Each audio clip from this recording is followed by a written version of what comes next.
Hi friends, welcome to my channel. ఈరోజు మన వీడియోలో ఒక మంచి గుడి గురించి తెలుసుకోబోతున్నాము. అంటే ఇది మామూలుగా అందరికీ తెలిసిన గుడే, కానీ మామూలు జనరల్గా పోయే వాళ్ళు ఏం చేస్తారంటే ఆ గుళ్ళకి వెళ్ళి స్వామివారి దర్శనం చేసుకొని వచ్చేస్తారు. ఆ స్వామివారి గుడి గురించి కూడా కొందరికే తెలిసి ఉండొచ్చు, కానీ అక్కడ ఇంకా 2-3 విశేషాలు ఉన్నాయి. వాటి గురించి ఇప్పుడు మన వీడియోలో తెలుసుకోబోతున్నాము. అదే మన కాలువబుగ్గ రామలింగేశ్వర స్వామి గుడి. ఈ కాలువబుగ్గ రామలింగేశ్వర స్వామి గుడి ఎక్కడ ఉందంటే ఆంధ్రప్రదేశ్ రాష్ట్రం కర్నూలు జిల్లా ఓర్వకల్లు మండలం కాలువబుగ్గ అనే విలేజ్ దగ్గర ఉంది. మనమైతే ఇప్పుడు బుగ్గ రామలింగేశ్వర స్వామి దేవస్థానం దగ్గరికి అయితే వచ్చాము. కాలువబుగ్గకి ఇక్కడ హిస్టరీ ఉంది చూడండి. శ్రీ బ్రహ్మరాంబ బుగ్గ రామేశ్వర స్వామి దేవస్థానము, కాలువబుగ్గ గ్రామం, ఓర్వకల్లు మండలం, కర్నూలు జిల్లా. ఇది బుగ్గ రామలింగేశ్వర స్వామి వారి రాజగోపురము గుడికి. మనం ఇప్పుడు లోపలికి వెళ్దాము. దా మనం లోపలికి రాగానే మనకి ఇక్కడ ఒక నిత్యాన్నదాన సత్రం కాలువబుగ్గ. మధ్యాహ్నం 1:30 నుంచి 3:30 వరకు భోజనాలు ఉంటాయంటే ఇక్కడ. ఇప్పుడు మనం కిందికి వెళ్దాము.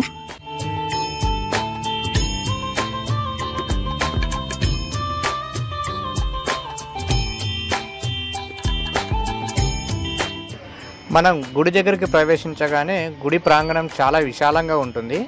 ఇక్కడ గుడి చుట్టూ సత్రాలు కట్టించబడి ఉంటాయి. ఈ బుగ్గ రామలింగేశ్వర స్వామి టెంపుల్ వ్యూ మొత్తము చాలా విశాలంగా ఉంది. గుడి మాత్రము గుడి చిన్నగా ఉన్నప్పటికీ చుట్టూ కాంపౌండ్ మాత్రం చాలా పెద్దగా ఉంది. ప్రహరీ గోడలు, సత్రాలు చాలా బాగున్నాయి. ఇక్కడ చాలా విశాలంగా ఉంది. చాలా ప్రశాంతమైనటువంటి వాతావరణం అయితే ఉంది ఇక్కడ. చూడండి, ఈ సత్రం చూశారు కదా. ఈ సత్రాన్ని 1936 సంవత్సరంలో, అంటే దాదాపు 90 సంవత్సరాల క్రితం జట్టుప్రోలు మహారాణి సురభి వెంకటరత్నమాంబ వారి ధర్మసత్రం, అంటే ఆమె నిర్మించడం జరిగింది. ఎప్పుడు జూన్ 1936 సంవత్సరంలో 7వ తేదీలో ఈ సత్రాన్ని నిర్మించారు. దాదాపు 90 సంవత్సరాల కిందట నిర్మించినటువంటి సత్రం ఫ్రెండ్స్. ఇది చూడండి ఎంత బాగుందో. ఇంకా చాలా బాగుంది, ఎక్కువ చెదరకుండా అలాగే ఉంది. మధ్యలో దీన్ని మాడిఫికేషన్ చేస్తూ వచ్చారు, కానీ అప్పుడు నిర్మించినటువంటి సత్రం ఇది. చాలా బాగుంది. గర్భగుడికి ఎదురుగానే మనకు ఒక పెద్ద చెక్క ధ్వజస్తంభం కనిపిస్తుంది చూడండి. ఇదే గర్భగుడి. మనం ఇప్పుడు దర్శనానికి వెళ్దాము. మనకి టికెట్ ఒక్కొక్కరికి 10 రూపాయలు, అభిషేకం టికెట్ అయితే 250 రూపాయలు, కుంకుమార్చన అయితే 50 రూపాయలు. మనం దర్శనం టికెట్ 10 రూపాయలు తీసుకొని లోపలికి దర్శనానికి వెళ్దాము. ఈ గుడి యొక్క ఇంకో స్పెషాలిటీ ఏమంటే, ఈ మామూలుగా దేవాలయాలు తూర్పు సైడు ప్రతిష్ఠించబడుతుంటాయి, అంటే తూర్పు ముఖంగా ఉంటాయి. కానీ ఈ రామలింగేశ్వర స్వామి గుడి మాత్రం పడమర ముఖంగా నిర్మితమై ఉంది. అంటే పెద్దల ప్రకారం ఏం చెప్తారంటే, పడమర ముఖంగా ఉన్నటువంటి గుడిలో ఉన్నటువంటి దేవుడు భక్త సులభుడు అని చెప్పేసి చాలా మంది భక్తుల నమ్మకం. కాబట్టి ఇక్కడ ఉన్నటువంటి గుళ్ళో ఉన్న రామలింగేశ్వర స్వామి వారు కూడా భక్త సులభుడుగా పేరుగాంచి ఇక్కడికి వచ్చిన వారి యొక్క కోరికలు తీరుస్తూ ఉంటాడు. ఆలయాలు సహజంగా తూర్పు ముఖంగా నిర్మించబడి ఉంటాయి, కానీ శ్రీ కాలువబుగ్గ రామలింగేశ్వర స్వామి ఆలయం మాత్రం పడమర ముఖంగా ఉంటుంది. ఇది చాలా అరుదైన విశేషం. ఇలా పడమర ముఖంగా కొలువైన స్వామి అత్యంత భక్త సులభుడని విశ్వసిస్తారు. మనం గర్భగుడిలోకి ప్రవేశించగానే అన్నదమ్ములైనటువంటి 2 బసవన్న విగ్రహాలు కనిపిస్తాయి. ఈ బసవన్నలకి పెద్ద చరిత్రనే ఉంది. ఆ చరిత్ర గురించి మళ్ళీ చెప్తాను. ఈ బసవన్నలకి ఎదురుగానే పరశురాముడు ప్రతిష్ఠించినటువంటి శివలింగం చాలా తేజోమయంగా వెలుగుతూ మనకి కనిపిస్తుంది. ఈ గుడికి ఈ పేరు ఎలా వచ్చిందంటే, అప్పటి కాలంలో అంటే విష్ణుమూర్తి 6వ అవతారమైనటువంటి పరశురామ అవతారంలో ఆయన తండ్రి అంటే జమదగ్ని మహర్షిని కొందరు క్షత్రియరాజులు సంహరిస్తారు. ఆయన అప్పుడు అడవిలో దర్భల కోసం వెళ్ళింటాడు. అప్పుడు వాళ్ళమ్మ పరశురామ పరశురామ పరశురామ అని చెప్పేసి 21 సార్లు పిలుస్తుంది. పరశురాముడు అడవిలో నుంచి వాళ్ళ ఇంటికి వచ్చే లోపల 21 సార్లు వాళ్ళమ్మ పిలిచినది గుర్తుపెట్టుకుంటూ పరిగెత్తుకుంటూ వస్తాడు. ఇంటికి వచ్చి చూస్తే వాళ్ళ నాన్నని చంపేసింటారు. అప్పుడు పరశురాముడు వాళ్ళమ్మని ఏమ్మా ఇలా జరిగింది ఏంది అంటే, అప్పుడు పరశురాముడు వాళ్ళమ్మ చెప్తుంది, ఇట్లా క్షత్రియ రాజులు వచ్చి మీ నాన్నని చంపేశారని చెప్పేసి. అప్పుడు కోపంతో పరశురాముడు పరశు అంటే గొడ్డలు ఉంటుంది కదా, గొడ్డలు తీసుకొని వాళ్ళమ్మ 21 సార్లు పిలిచినప్పుడు అది గుర్తుపెట్టుకున్నాడు కదా, ఆ విధంగా భూమండలాన్ని 21 సార్లు ప్రదక్షిణ చేస్తాడు. అంటే తిరుగుతాడు. తిరిగి 21 సార్లు తిరుక్కుంటూ ఎక్కడ క్షత్రియరాజులు కనిపిస్తే అక్కడ అందరిని చంపుకుంటూ పోతాడు. ఆ విధంగా భూమండలంలో మొత్తం క్షత్రియరాజులు దాదాపు అందరినీ చంపేసింటాడు. అప్పుడు మళ్ళీ పరశురాముడు ఆలోచిస్తాడు, ఒక్కడు చేసిన తప్పు వల్ల ఇంతమందిని నేను సంహరించాను కాబట్టి దీనికి ప్రక్షాళన కోసం నేను భూమండలం అంతా ప్రదక్షిణ చేసి అక్కడక్కడ దేవాలయాన్ని ప్రతిష్ఠిస్తూ ఉన్న దేవాలయాన్ని అంటే సందర్శిస్తూ కొత్త దేవాలయాన్ని ప్రతిష్ఠించాలని చెప్పేసి బయలుదేరుతాడు. ఆ విధంగా ఇక్కడ పరశురాముడు శివలింగాన్ని ప్రతిష్ఠించడం జరిగింది. మహేశ్వరుని లింగాన్ని పరశురాముడు ప్రతిష్ఠించడం వల్ల ఈ గుడిని రామలింగేశ్వర స్వామి గుడి అని అంటారు.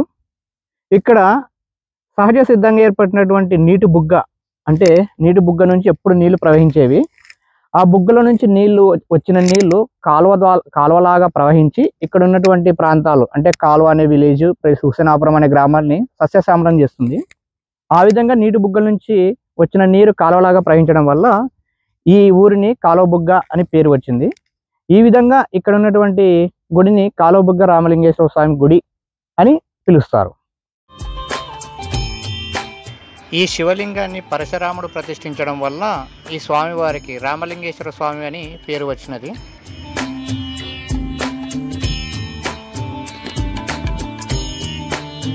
స్వామివారి గుడి పక్కనే బ్రహ్మరాంబికాదేవి అమ్మవారి గుడి చాలా బాగుంటుంది.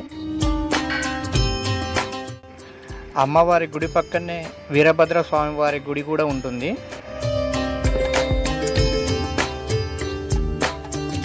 వినాయక స్వామివారి అంటే మహావినాయక స్వామివారి విగ్రహం కూడా ఉంటుంది. స్వామివారి దర్శనం తర్వాత మనం ఇలా గుడి పక్కన ఉన్నటువంటి మెట్ల ద్వారా కిందికి వెళ్తే మనకు ఒక కోనేరు కనిపిస్తుంది. ఇక్కడ సహజ సిద్ధంగా ఏర్పడినటువంటి నీటి బుగ్గ ద్వారా బయటకు వచ్చిన నీరు కాలువలాగా ప్రవహించడం వల్ల ఈ ప్రాంతానికి కాలువ బుగ్గ అని పేరు వచ్చినది. ఈ కోనేరులోనే మనకి రామలింగేశ్వర స్వామి వారి శివలింగం కూడా ఉంటుంది చూడండి. కోనేరు చూసాం కదా, ఈ కోనేరు నుంచి ఇలా ముందరికి వెళ్తే ఇంకో పెద్ద కోనేరు కనిపిస్తుంది. ఒకప్పుడు ఈ కోనేరులు బుగ్గ ద్వారా వచ్చే నీటితో నిండు కుండలాగా కలకల్లాడుతూ ఉండేటివి. కానీ ప్రస్తుతం ఆ బుగ్గ చుట్టూ కొందరు రైతులు బోర్లు వేయడం వల్ల నీటి ఊట తగ్గిపోయి ప్రస్తుతం నీరు లేక వెలవెలబోతున్నాయి. చూడండి, మొత్తం కోనేరు అంతా పాచిపట్టి ఉంది. ఈ కాలువబుగ్గ రామలింగేశ్వర స్వామి గుడి ఎక్కడ ఉందంటే ఆంధ్రప్రదేశ్ రాష్ట్రం కర్నూలు జిల్లా ఓర్వకల్లు మండలం కాలువబుగ్గ అనే విలేజ్లో ఉంది. కర్నూలు నుంచి నంద్యాలకు పోయే రూట్లో కర్నూలు నుంచి 30 కిలోమీటర్లు దాటిన తర్వాత హైవే రోడ్ పక్కనే ఉంటుంది. ఇది ఫ్రెండ్స్ ఈ గుడి చరిత్ర. కానీ ఇక్కడి వరకు అందరికి తెలిసినంత వరకు ఇక్కడి వరకే అనుకుంటారు. కానీ ఇక్కడ ఇంకా 2 విశేషాలు ఉన్నాయి. అదేమిటంటే బసవన్నల చరిత్ర. ఈ గుడి యొక్క గర్భగుడిలో 2 బసవన్నలు ఉంటాయి. ఆ బసవన్నలో పెద్ద బసవన్నకి చెవులు ఉండవు. ఎందుకంటే ఇక్కడే గుడికి ఎదురుగానే ఒక కొండ ఉంటుంది. కొండ పక్కనే ఉన్నటువంటి చేనులో ఈ 2 బసవన్నలు మేస్తున్నప్పుడు అక్కడ ఉన్నటువంటి రైతు ఇక్కడ నా పొలాన్ని ఏవో జంతువులు వచ్చేసి పంట తినేసి నాశనం చేస్తున్నాయనే ఉద్దేశంతో ఓ రోజు కాపలాగా ఉంటాడు. ఆ కాపలా ఉన్నప్పుడు 2 బసవన్నలు మేస్తుంటారు. అది చూసి ఈ రైతు పట్టుకుందామని చెప్పేసి పోయి పెద్ద బసవన్న యొక్క చెవులు పట్టుకుంటాడు. ఆ బసవన్న తప్పించుకోబోదామనే ఉద్దేశంతో బాగా తనకలాడి చేసే లోపల ఈయన రైతు కూడా బలంగా పట్టుకున్నందుకు చెవులు ఊడిపోతాయి. ఊడిపోయినప్పుడు ఆ నొప్పి ఉంటుంది కదా, ఆ నొప్పిని భరించలేక బసవన్న ఇంకా ఎలా పడితే అలా పరిగెడతాడు. పరిగెత్తినప్పుడు ఇక్కడ ఒక కొండ అడ్డం వస్తుంది. ఆ కొండని దూరుకొని అంటే బొక్క పెట్టుకొని ఈ యువతల సైడ్ నుంచి అవతల సైడ్ బొక్క పెట్టుకుంటూ వెళ్ళిపోతాడు. ఎందుకంటే ఆ నొప్పిలో కనిపించదు కదా. ఆ నొప్పిలో అలా వెళ్ళిపోయి ఆ కొండ మీద పరిగెడుతూ రామలింగేశ్వర స్వామి గుడి సన్నిధికి చేరుకుంటాడు. ఆ విధంగా ఇక్కడ ఉన్నటువంటి ఒక కొండని దూరుడు కొండ అంటారు. అంటే ఈ బసవన్న దాన్ని దూరుకొని వచ్చినందుకు ఈ కొండని దూరుడు కొండ అంటారు. ఈ దూరుడు కొండ కానీ బసవన్న పాదాలు కానీ ఇక్కడ ఎవరు చూపించుండారు. మన ఛానల్లోనే ఫస్ట్ టైం చూపిస్తున్నాము కాబట్టి చాలా మంది చూడలేని వాళ్ళు మన ఛానల్లో చూడండి. ఫ్రెండ్స్, ఇప్పుడు మనమైతే గుడి చూసాం కదా, ఇక్కడ మనకి దూరుడు బండ అని ఒకటి ఉందంట, దూరుడు కొండ. అక్కడికి వెళ్తున్నాము. మనం ఈ గుడి నుంచి కర్నూలు వే రూట్ అంపడి వెళ్తే ఒక 2 కిలోమీటర్ వెళ్తే మనకి దూరుడు బండ అనేది కనిపిస్తుంది. అక్కడికి వెళ్తున్నాం ఇప్పుడు. ఇక్కడ చూడండి, ఈ చేను ద్వారా వెళ్ళాలంట. బైక్ అయితే వెళ్ళదంట, మనం నడుచుకుంటేనే పోవాలన్నారు. కానీ రోడ్డు కన్ఫ్యూజ్ అయిపోయి కొంచెం అటు ఇటుకి వెతుకుతున్నాము. ఎట్లా వాళ్ళు పెద్ద కూడా అర్థం కాకుండా ఇది అసలు పెద్ద ఆడ ఉన్నాయి ఎప్పుడన్నా అడగకూడదు. ఆడ మా పెద్ద మనిషి మళ్ళీ ఇట్లా కాదని చెప్పేసి వేరే వాళ్ళని రూట్ అడిగితే అక్కడ వెళ్ళాలంట. ఇక్కడైతే రెగ్యులర్గా ఎవరు రారు. ఏమంటే మనం ఇక్కడ దాని స్పెషాలిటీ చూపిద్దామనే ఉద్దేశంతో వెళ్తున్నాము. లేదా చూసుకొని పోదాం. అట్లా బాగాలేదా? కంపలు మీరు ఏడొస్తారు. ఇంకా మేమైతే ఈ రోడ్డు కన్ఫ్యూజ్ అయిపోయినాము. కన్ఫ్యూజ్ అని కాదు, రోడ్డు బాగాలేదంటే ఇక్కడ నచ్చడానికి అంతా ముళ్ళ కంప ఉంది. కాబట్టి ఇంకో రూట్లో వెళ్దామని మా పెద్ద మనిషి మమ్మల్ని తొలకొనిపోతున్నాడు. రోడ్ అయితే సరిగా లేదు, కానీ మనమైతే ట్రై చేస్తున్నాము. అనడానికి మా వాడిని పంపించి నేను ఈ పెద్ద మనిషి నడుచుకుంటూ వస్తున్నాము. ఈ దూరుడు గుండు కానీ బసవన్న పాదాలు కానీ కనిపించలేదు. తిరుగుతున్నాము, చూడాలి ఇంకా ఎంతసేపు పడుతుందో. కాలువ బుగ్గలు చాలామంది వచ్చేసి రామలింగేశ్వర స్వామి వారి గుడి వద్దకు మాత్రమే వచ్చేసి అక్కడ దర్శనం చేసుకుని వెళ్ళిపోతారు. కానీ ఇక్కడ ఇంకో విశేషం ఉంది. అదే మన దూరుడు కొండ మరియు బసవన్న పాదాలు. బసవన్న పాదాల దగ్గరికి మనం దూరుడు బండి దగ్గరికి వెళ్తున్నాము.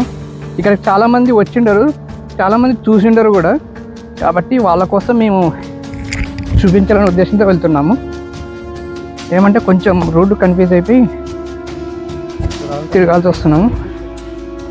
కాబట్టి చూడలేని వాళ్ళు మన ఛానల్లో మన వీడియోలో చూడండి. దూరుడు గుండు అమ్మా, ఈ దూరుడు గుండు ఏమో కానీ మనకైతే ధూళ తీరిపోతుంది. దూరుడు గుండు ఎక్కడుందో దూరుడు గుండు. ఏదో ట్రెక్కింగ్కి వచ్చినట్టుంది. మనం వచ్చినామా? అమ్మయ్యా వచ్చినామా అంట ఫ్రెండ్, దగ్గరికి అయితే వచ్చినాము. ఇప్పుడు కనిపించింది. అమ్మయ్య, తిరుపతిలో వెంకటేశ్వర దర్శనమైనప్పుడు కూడా ఇంత ఆనందం కలగలేదు మనకి. అదేనా దూరుడు కొండ. మనమైతే దూరుడు కొండ దగ్గరికి అయితే వచ్చాము. అదో అక్కడ కనిపిస్తుంది చూడండి, అదే. దానికోసమే దాదాపు గంట నుంచి చూడండి. ఇప్పుడు ఆడికి వెళ్ళాలి మనం. రూట్ అయితే చాలా భయంకరంగా ఉంది, కంప ఉంది. చూసుకోం బాబేతే అంబూ.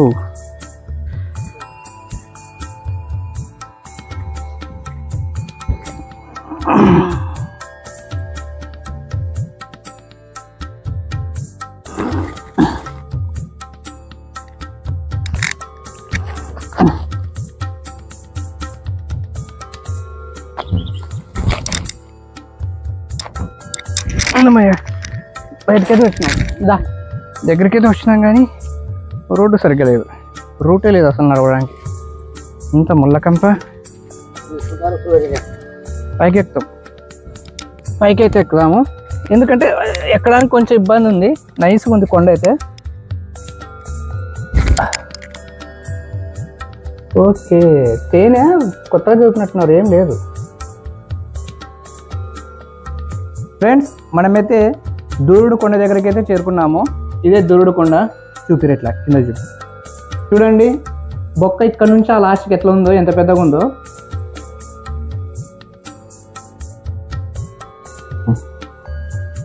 అవతల వరకు చెట్టు, అవతల చేన్ల వరకు ఉంది ఇది బొక్క రంధ్రం అనేది. ఇప్పుడు హిస్టరీ చెప్తా. అది ఈ దూరుడు కొండ చరిత్ర ఏమంటే, ఇద్దరు బసవన్నలు ఈ చేనులో వచ్చి మేసేవారంట. అప్పుడు ఈ చేనుకు సంబంధించినటువంటి రైతు ఎవరో మా చేను మేస్తున్నారనే ఉద్దేశంతో కాపలాగా ఉన్నాడంట. ఒకరోజు ఇద్దరు బసవన్నలు, అన్నదమ్ములైనటువంటి ఇద్దరు బసవన్నలు మేస్తున్నప్పుడు ఆ రైతు వచ్చి పెద్ద బసవన్న చెవుల్ని గట్టిగా పట్టుకున్నాడంట.